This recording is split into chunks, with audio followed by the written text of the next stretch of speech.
അനന്തര ക്ലാസ്സിലാണ് അതേ ക്ലാസ്സിൽ തന്നെ നേരത്തെ ഒന്നിച്ചായിരുന്നു അപ്പോൾ 9ലും 8ാം ക്ലാസ് തൊട്ട് ഒന്നിച്ചാണ്. നിങ്ങൾ വീട്ടിലേക്ക് പോവുകയാണ്. അപ്പോൾ എപ്പോഴാണ് അറിഞ്ഞത് മോളിത്? ഞാൻ ഇന്നലെ രാത്രി.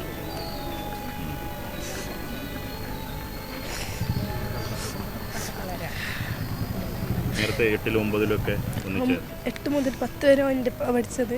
ലാസ്റ്റ് ഡേ എന്നോട് സംസാരിച്ച് ചെയ്തിട്ടാണ് പോയത്. വെള്ളിയാഴ്ച വർത്താനം പറഞ്ഞിട്ടോ പോയത്. എന്നോട് എല്ലാത്തിലും മികവ് ആക്റ്റീവായിട്ടാണ്. എല്ലാത്തിലും ഫുട്ബോൾ ആണെങ്കിലും എന്തിലും ആക്റ്റീവാണോ.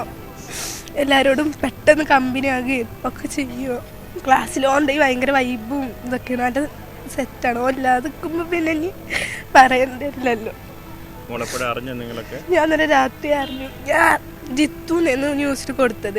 അപ്പോൾ പിന്നെ അനന്തു എന്ന് പേര് വന്നു. അപ്പോൾ അമ്മയോട് പറഞ്ഞു, അനന്തു എൻ്റെ ക്ലാസ്സിൽ ഒരു അനന്തു ഉണ്ട്, ഓൻ തന്നെ ആകുമോ, ഇനി അത് വെള്ളക്കട്ടിയാണോ എൻ്റെ വീട്, ഓൻ തന്നെ ആകുമോ, അത് എനിക്ക് ഉറപ്പാണ് പറഞ്ഞു.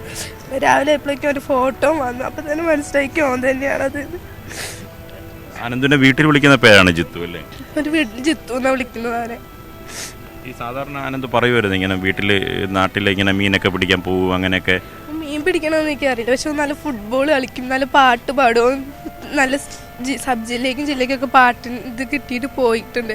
8ന്ന് ഞങ്ങൾക്ക് പാട്ട് പാടി തന്നിട്ടുണ്ട്. 9ന്ന് ഞങ്ങൾ കുറേ പറഞ്ഞിട്ട് ലാസ്റ്റ് ഡേ ഞങ്ങൾക്ക് വേണ്ടി ഒരു ടീച്ചർ ഞങ്ങൾക്ക് വേണ്ടി 2 പാട്ട് പാടിയൊക്കെ തന്നിട്ടുണ്ട്. 10ാം ക്ലാസ്സിൽ ലാസ്റ്റ് ഡേ പാടാന്നൊക്കെ പറയും, പാടിത്തരും ഞങ്ങൾക്ക്. ലാസ്റ്റ് ഡേ എല്ലാ ക്ലാസ്സിലും തന്നെ ലാസ്റ്റ് അമ്മയൊക്കെ പാട്ടൊക്കെ പാടിത്തരലുണ്ട്. ക്ലാസ്സിൽ പാട്ടൊക്കെ പാടുന്ന കുട്ടിയായിരുന്നു. കേട്ടിട്ടുണ്ടോ? പാട്ട് പാടുന്ന കേട്ടിട്ടുണ്ട്.